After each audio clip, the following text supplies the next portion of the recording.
Solo Leveling by Gong. Bonus Story 6. It appeared out of the blue. Sometime at the tail end of April, the emergency call center in the United States received a certain phone call. So, I'm a traveler currently crossing the desert.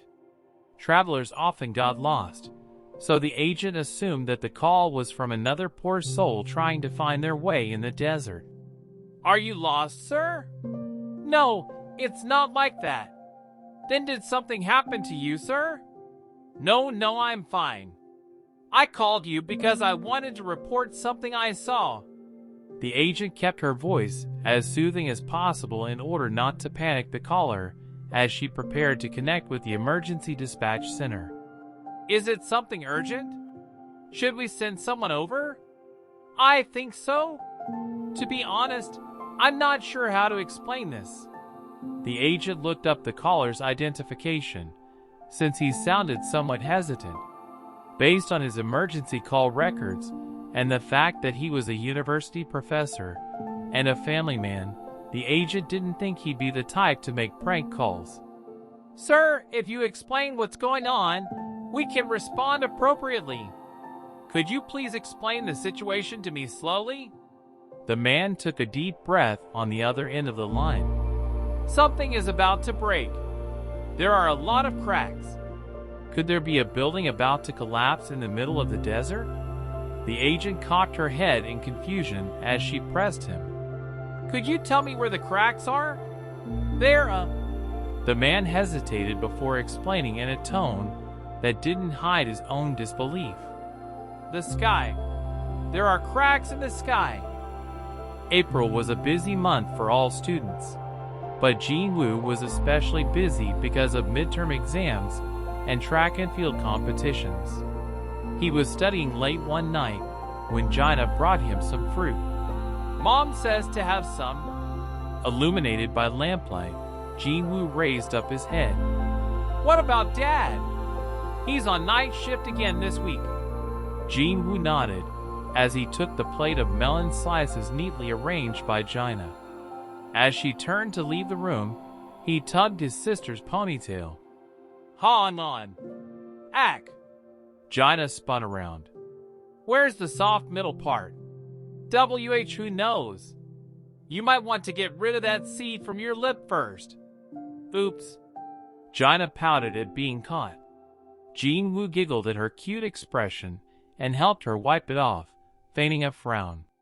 If you take the best part of my melon one more time, I'm gonna make you eat the hard parts of it for every single meal. Aw. Okay, fine. Jinwoo patted his sulking sister on the head and let her go. Jaina was now in the 6th grade. Having seen her grow up once already, she was adorable in his eyes no matter what she did. Crunch. Jinwoo returned to his textbook as he took a bite of melon. Igris, always concerned about his king's grades, offered up some advice once again. My lord, question 24 shouldn't be approached like that. Should I check the answer sheet? I shall ponder the question some more, my lord. He appreciated Igris's concern, but at least it keeps studying interesting. Crunch. The pieces of melon decreased as he worked through the practice question. Tick-tock. He wasn't sure how much time had passed when he felt a sudden chill down his spine. Huh? Where's this coming from? Jinwoo bolted up and turned in the direction from which he sensed the strange energy. He then closed his eyes and focused. It wasn't a false alarm. Picturing the worst-case scenario, Jinwoo grimaced. Where did I put that business card? He searched the pockets of his school uniform and pulled out the business card left by the envoy of the rulers. He dialed the number, and it quickly connected. It has been a while, Shadow Monarch. Jinwoo ignored the pleasant greeting and cut to the chase, telling him the exact coordinates. Is this your doing? The envoy was taken aback at the severity of Jinwoo's tone. I'm not sure what you are talking about. Please give me a second. The short silence was broken by the envoy's panicked voice. It's not us. We had no idea until your call. And as you know, our method of transportation is different. Just as Ji-woo suspected. Thankfully, he could rule out the worst-case scenario. But that didn't mean they were out of the woods. Something, or someone, is coming to Earth. At this point, there was no way of knowing the visitor's intent. They could only prepare for every possible outcome. Ji-woo paused to think before he spoke again. Can you come and see me? The envoy answered promptly, as if he had been waiting for this very request. Of course, right away. They met at the cafe where he'd had a proper conversation with Jinho for the first time in his past life. He arrived on time and discovered the envoy waiting for him at a corner table. Ji-woo pulled up a chair and sat across from him. The envoy bowed politely upon spotting him. Considering the urgency of the situation, Ji-woo got straight to the point. These things trying to come to Earth. Any idea who they are? They are outsiders who came to our world not too long ago. The army of the sky chased them away, but it looks like they altered course for here. Do you know why? They are wicked creatures called Titans, a race of giants who need to consume the rock of habitable planets. I suppose it's obvious why they're coming to Earth. Ji-woo leaned back in his chair and nodded. So they're not friendly, huh? That is correct. Now that Ji-woo knew why they were coming, he knew he had to stop them. However, he was curious about one thing. This never happened before you guys used the cup of reincarnation, right? Ji-woo recalled gates and magic beasts, but no planet-eating aliens. The envoy hesitated. Well, yes, that is correct. Truth be told, when I mentioned that they invaded our world not long ago, that was from the previous timeline. Are you saying that they were originally supposed to target your world, but have changed their minds? Yes. The envoy cautiously watched for Jinwoo's reaction, and Jinwoo knew why. This is my fault. They were attracted to your great power.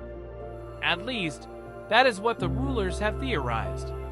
Just as the light from a lighthouse helped sailors find their way on a pitch-black ocean, the Titans had followed the Shadow Monarch and his incredible power to this planet.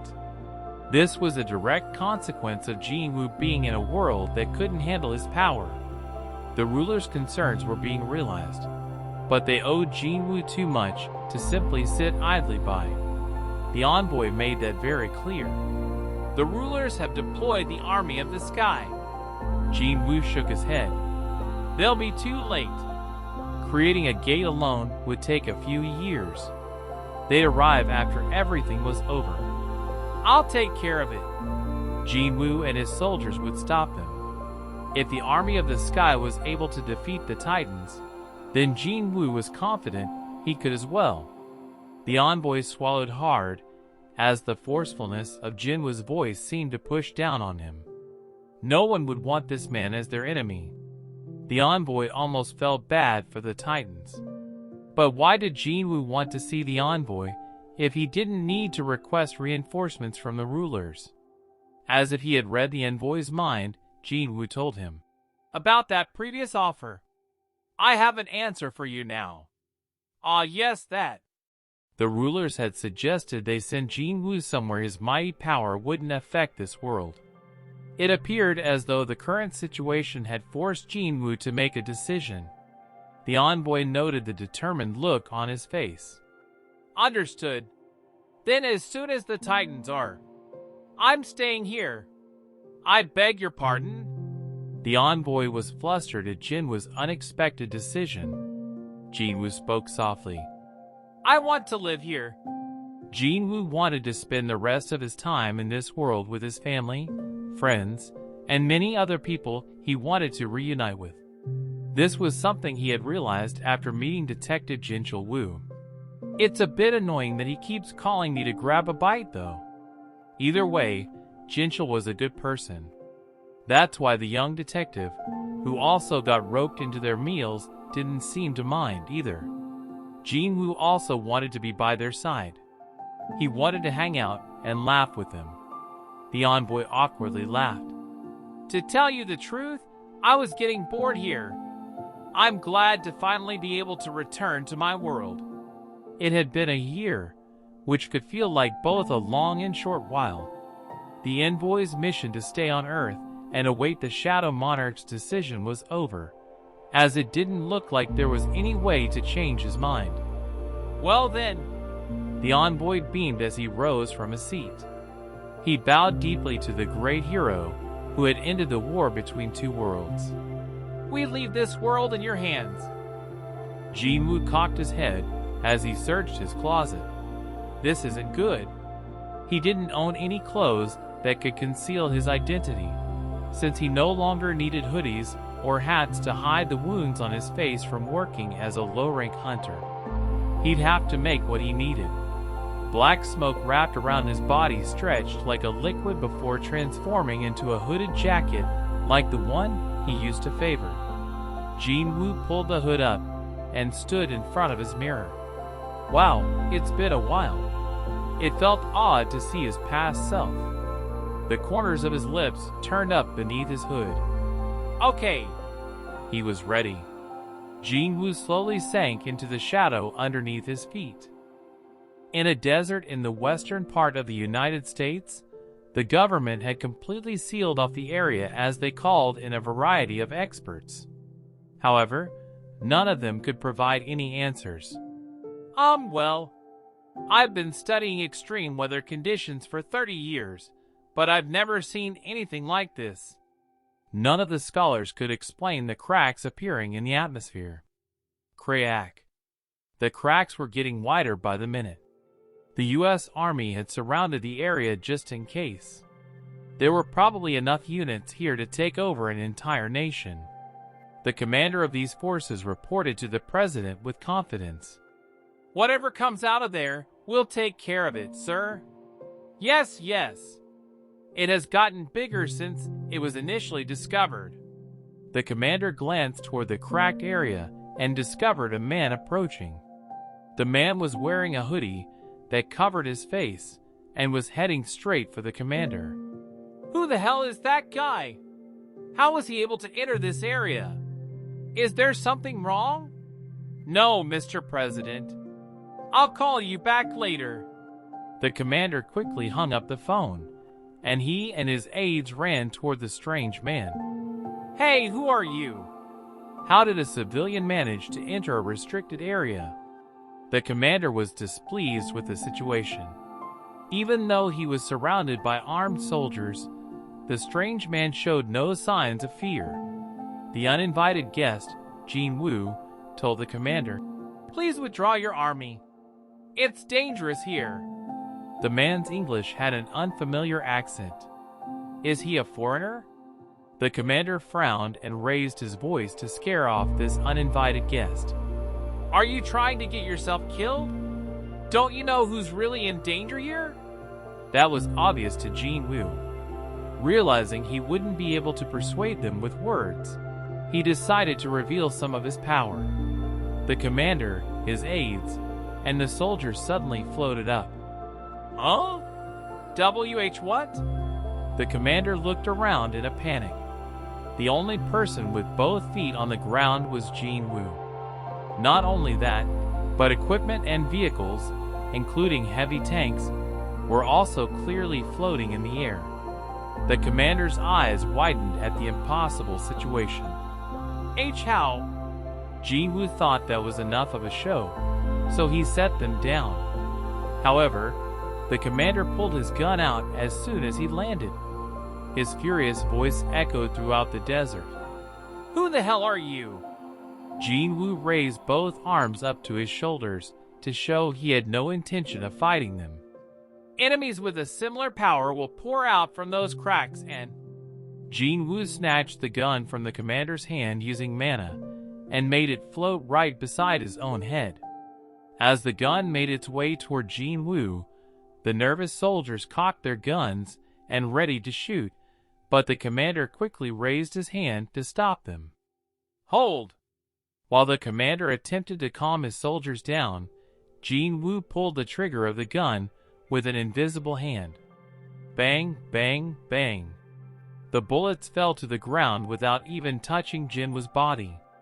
The soldiers looked on in horror, their hearts growing cold. Jin Woo calmly continued his explanation. This kind of weapon won't work on them. Finally, Jin Woo's gaze settled on the flabbergasted commander. Do you want to see your soldiers die for nothing? What? What should I do? Get your soldiers as far from here as possible. I'll stay. Are you saying you'll deal with the invaders alone? Alone, huh? Jin Woo didn't bother to correct him and nodded. The commander pursed his lips as he debated what to do, then suddenly pulled another gun from his back and fired at Jin Woo. Bang, bang, bang, bang. Those bullets also hit Jin Woo and fell uselessly to the ground. The man was a monster, or perhaps a figure out of a myth or legend. The commander dropped his gun after confirming that the miracle had happened again. Soon, he turned toward his soldiers and raised his voice so everyone could hear him. Everyone withdraw! Withdraw as quickly as possible! The commander's aides passed on his order to the whole army. Withdraw! Withdraw! The well-trained army instantly distanced themselves from the battlefield. Jin Woo watched them leave, then turned toward the cracks in the sky. He could sense the enemy's desire to consume this land.